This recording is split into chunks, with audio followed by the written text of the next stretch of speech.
e rangi tēnā koe nau i tīmata ai tō tātou nei hui roti te karakia. O tī rā te mihi hoki kia kōroa rā, kia koutou rā, e mihi atu e mihi mai kia tātou i rungu i tērā marae. Ki whakamārama te tino take o tēnei piringa ko te Pūtahi-a-Toi.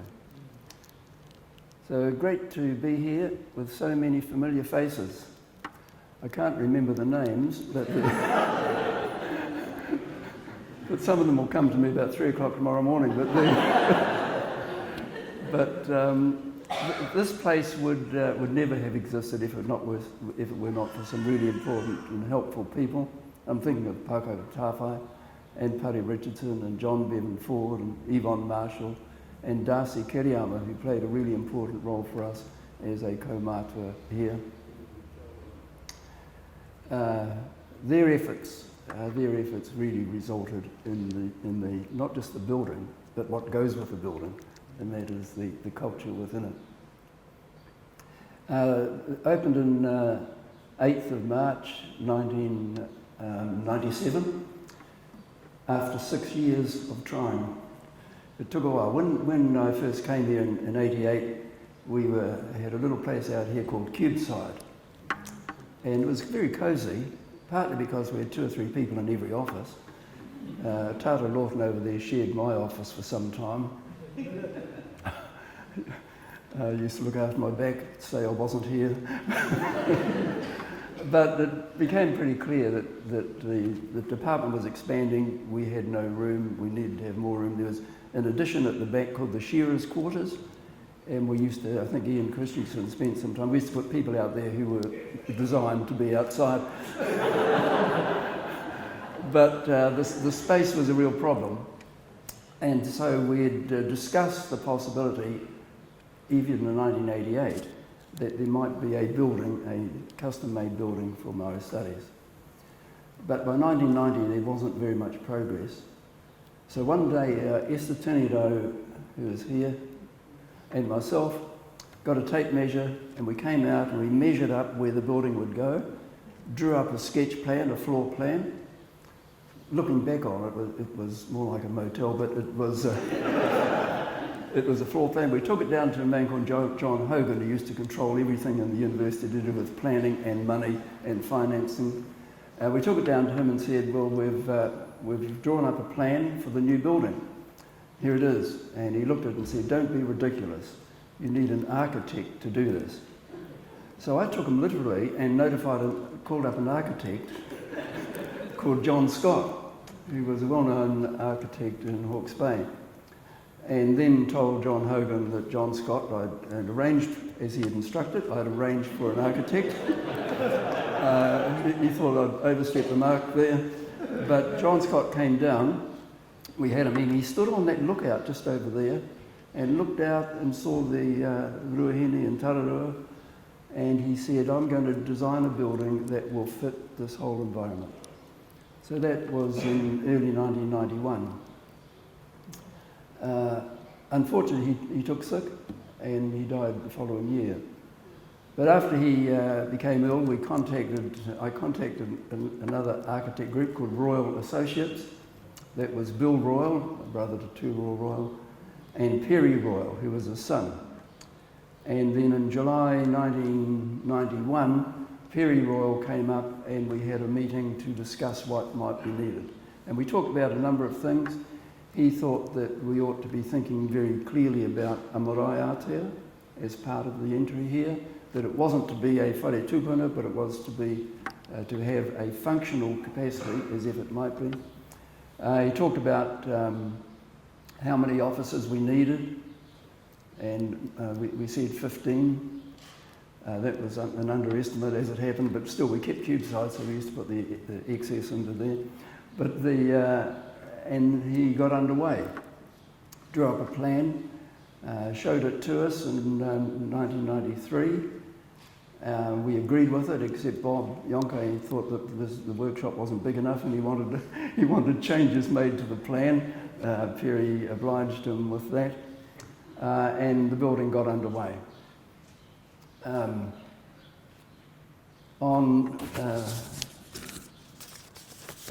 made a note here, on the 25th of February, just a little bit before the opening, we had a staff meeting. We used to have a staff meeting every Tuesday.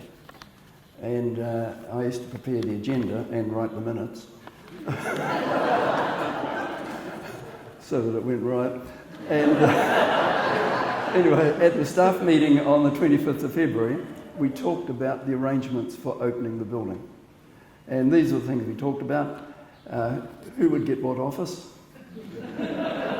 Would there be a room for archives? And where would we put our unwanted files? We also said what is going to be the kawa for the marae here, and importantly, what is going to be the kawa for the room that we're in today. This room, by the way, we called Durie. That was the name of this room. And if you look at it, if you see those rafters, those support beams up the top, they very closely resemble the support beams that are at the Pūtahi-a-Toi church in Otaki. And that was a deliberate insertion that he made. So we talked a bit about the kawa. Then we talked a lot about the opening, who was going to look after the media, who was going to reply to invites. It was getting fairly late at that stage. What would be the arrangements for the pōhiri on Friday, the day before the opening? Who would do that? What were the breakfast arrangements? I think Pare raised that issue. And then what would happen after the opening? What would happen at the ceremony at 10:30, which was for the whole of university to attend? Who would provide lunch? Who would look after their visitors? Who would be the translators? And then what would we do in the evening? Because the Te Arawa people who opened it were going to stay here overnight, and who was going to take the photographs. So they were the agenda items for that meeting on the 25th of February. What we decided then didn't happen. I don't think any of that happened. But we had a bit of a run through as to what might happen, and that was important. The opening of this was a fantastic occasion. There were other wānanga came. Importantly, Hugh Kāwharu came down. Hugh had been the first professor of Māori and social anthropology, and he was also a leader here, so Hugh was here. The morning ceremony was the early morning, it was 6:30, was done with Te Arawa Kaumātua. We get to remember also Pihopa Kingi, who was part of that ope. He came down.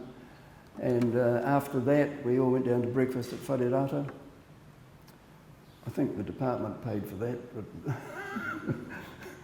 and then at 10:30 we came back to have another ceremony here which involved the whole university, and a much bigger group arrived for that. So it was a fantastic day, and we then began the move in here. There were no one was in here when it was opened, but the following day everyone was in here. And the rooms we had decided to allocate sort of didn't work quite out as I thought they might, but I got the one I wanted. So that was, and since then it's just grown and grown. And now the new building, Toi Te Ora over here, just complements it so nicely. One of the issues that was raised is, should this campus have a marae, or should there be some other arrangement? And Te Kupinga o Te Mātauranga was just down the road, and there was some debate about that. We decided to do this instead. It served us well. It serves for a number of functions. Meanwhile, of course, we have a big marae at the opening up at the Wellington campus, and we've got a facility at Albany, and Te Pūtahi-a-Toi serves a similar function for this campus.